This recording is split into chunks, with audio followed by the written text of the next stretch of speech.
The 1920s in America crackled with energy. Jazz music filled the air, flappers danced in the streets, and new inventions like radios and automobiles promised a brighter future. It really felt like good times would never end. People had extra money, and they poured it into the stock market, hoping to get rich quick. Stocks soared to new heights. The American dream seemed within everyone's grasp. Confidence was high, perhaps too high. But beneath the surface of prosperity, warning signs flickered. Farmers struggled with low crop prices. Factories churned out more goods than people could buy. The gap between the rich and poor widened, yet most people ignored these warning signs, blinded by the dazzling lights of the stock market. They kept buying stocks, assuming the good times would last forever. They were in for a rude awakening. October 29th, 1929, a day etched in history. The day the music stopped and the roaring 20s screeched to a halt. It was Black Tuesday, the day the stock market crashed. Years of reckless speculation and inflated stock prices finally caught up. Panic selling gripped investors. Millions of shares were traded for pennies, wiping out fortunes in hours. The crash sent shockwaves across America. Banks, heavily invested in the market, went bankrupt. Businesses, starved for credit, shut down. The American dream, once so close, vanished like smoke. The Great Depression had begun. The stock market crash was the trigger, but the roots of the Great Depression ran much deeper.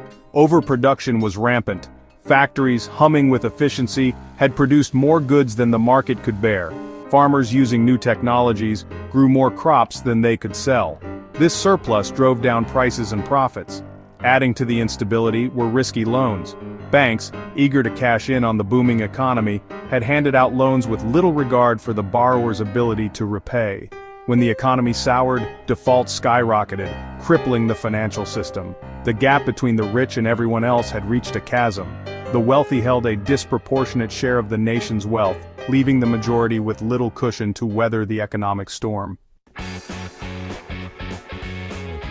The Great Depression was more than just numbers on a balance sheet. It was millions of lives shattered, dreams deferred, and families torn apart.